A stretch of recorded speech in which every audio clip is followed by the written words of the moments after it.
శాంతికుమారి, ఉమ్మడి నెల్లూరు జిల్లా గ్రంథాలయ సంస్థ చైర్పర్సన్. నేను ప్రమాణ స్వీకారం చేసిన తర్వాత జిల్లాలోని గ్రంథాలయాలని సందర్శించటం జరిగింది.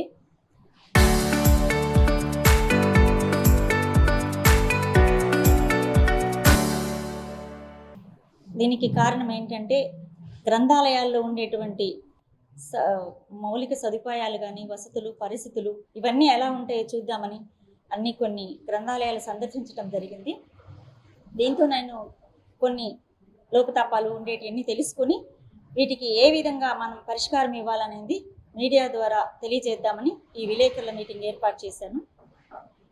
ముఖ్యంగా ఒక 4 ప్రణాళికలు ఏర్పాటు చేసుకున్నాము గ్రంథాలయాలకు సంబంధించి. ఫస్ట్, సిబ్బంది పనితీరు మీద నేను సమీక్ష చేశాను. రెండవది, విద్యార్థుల్ని దృష్టిలో పెట్టుకున్నాను. అన్ని చోట్ల గ్రంథాలయాల్లో విద్యార్థులు, ఇప్పుడు నిరుద్యోగులైనటువంటి విద్యార్థులు, కాంపిటేటివ్ ఎగ్జామ్స్కి ప్రిపేర్ అవుతున్నటువంటి విద్యార్థులకు మెటీరియల్స్ అనేటివి లేవు, అదొకటి గమనించాను. మూడవది, పాఠకులకి అసౌకర్యం కొన్ని చోట్ల కలుగుతుంది. ఎందుకంటే సిబ్బంది కొరత వల్ల గ్రంథాలయాలు మూసివేయటం జరిగింది. దీనికి కూడా ఎలాంటి ప్రణాళిక ఏర్పాటు చేయాలనేది ఆలోచించాను. ఇక నాలుగవది, ప్రజలని గ్రంథాలయాలకి వచ్చే విధంగా, ప్రజలు గ్రంథాలయాలు వాడుకునే విధంగా ఏర్పాటు చేయాలనేది ఇంకొక ప్రణాళిక అనేది ఏర్పాటు చేసుకున్నాను.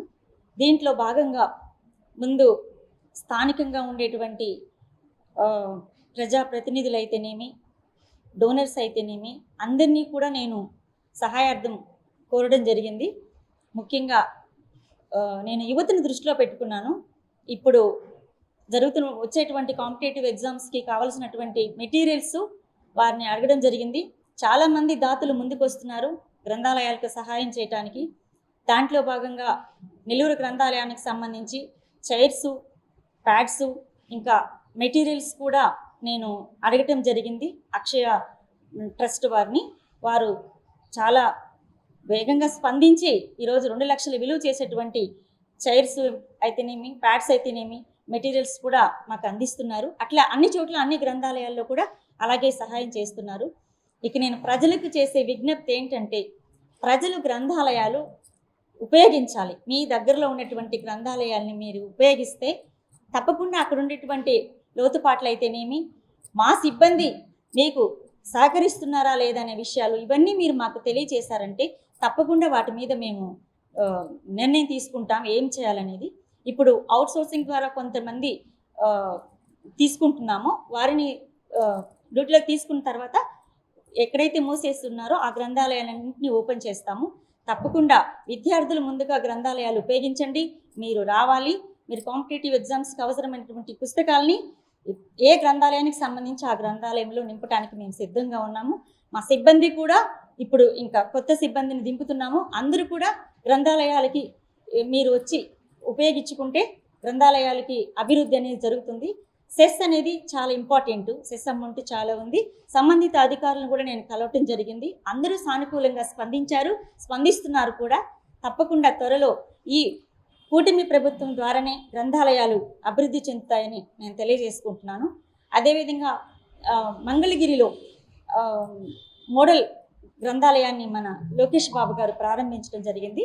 ఇప్పుడు మన రాజధాని అయినటువంటి అమరావతిలో కూడా 5 ఎకరాలలో రాష్ట్ర సంస్కృతికి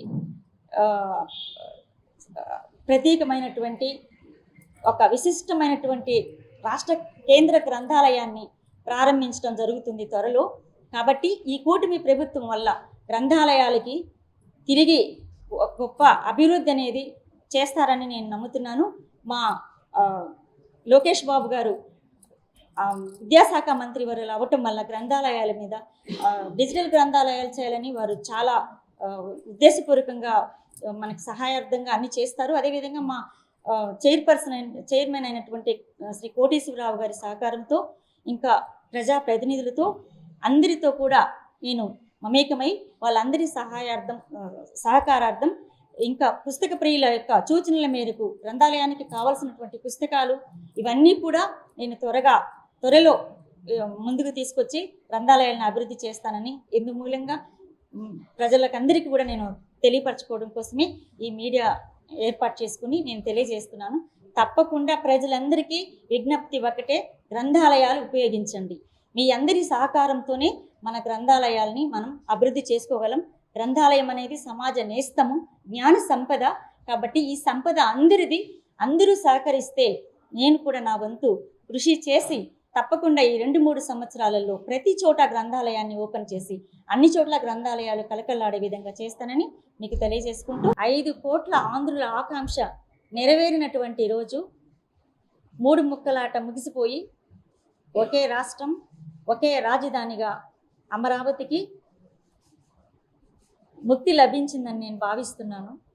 దీనికి అహర్నిశలు కష్టపడి పోరాడి మనకు అమరావతి రాజధానిగా చేసినటువంటి మన ముఖ్యమంత్రి వర్యులకి ప్రధానంగా నేను పాదాభివందనాలు తెలియజేసుకుంటున్నాను. దీనికి సహకరించినటువంటి మన భారత ప్రధాని శ్రీ నరేంద్ర మోడీ గారికి, మన ఆంధ్ర రాష్ట్ర ముఖ్యమంత్రి వర్యులకి, కృషి చేసినటువంటి ఉప ముఖ్యమంత్రి పవన్ కళ్యాణ్ గారికి, ఇంకా యువ నాయకులు లోకేష్ బాబు గారికి, ముఖ్యంగా అమరావతి రైతులు వారి యొక్క త్యాగానికి హృదయపూర్వక నమస్కారాలు తెలియజేసుకుంటున్నాను. ఎప్పుడైనా ఈ కూటమి ప్రభుత్వమే అన్నిటికీ డెవలప్మెంట్ అంటే అది కూటమి ప్రభుత్వం ద్వారానే సాధ్యపడుతుంది. మన ఆంధ్ర రాష్ట్ర ముఖ్యమంత్రి వర్యుల యొక్క నాయకత్వంలోనే ఆంధ్రప్రదేశ్ యొక్క బలమైన భవిష్యత్తు సాధ్యపడుతుందని నేను భావిస్తున్నాను. ఇది 5 కోట్ల ఆంధ్రులకి గర్వకారణం. మొన్నటి వరకు రాజధాని ఏదని ఎక్కడని చెప్పుకోలేకపోయాము. ఈరోజు అమరావతి మన రాజధాని అని చెప్పుకోవటం చాలా ఆనందదాయకంగా ఉంది. నిజమైన దీపావళి నేను నిన్న చూశాను. అందరూ కూడా చాలా సంతోషించేటువంటి రోజు. ఇటువంటి ముఖ్యమంత్రి దొరకటం, ముఖ్యమంత్రి అంటే ఎన్నో చూసాం, కానీ మన చంద్రబాబు నాయుడు గారి నాయకత్వం చాలా గొప్పది. ఆయన విజనరీ లీడర్, గ్రేట్ లీడర్. నాయకత్వం అంటే మాటలు కాదు, మార్పు. కాబట్టి ఆయన ఎన్నో మార్పులు తీసుకొస్తున్నారు సమాజంలో. యువతని దృష్టిలో పెట్టుకున్నారు, మహిళల్ని దృష్టిలో పెట్టుకున్నారు, రైతుల్ని దృష్టిలో పెట్టుకున్నారు, ఆంధ్ర రాష్ట్ర భవిష్యత్తును కూడా దృష్టిలో పెట్టుకొని అహర్నిశలు కష్టపడేటువంటి, నింగి నుంచి నేలకు దిగి వచ్చినటువంటి బాధ్యత చంద్రబాబు నాయుడు గారిని తెలియజేసుకుంటూ, ఈ అమరావతి రాజధాని అయినందుకు నేను అత్యంత ఆనందంగా హృదయపూర్వకమైన ధన్యవాదాలు అందరికీ తెలియజేసుకుంటూ నమస్కారం.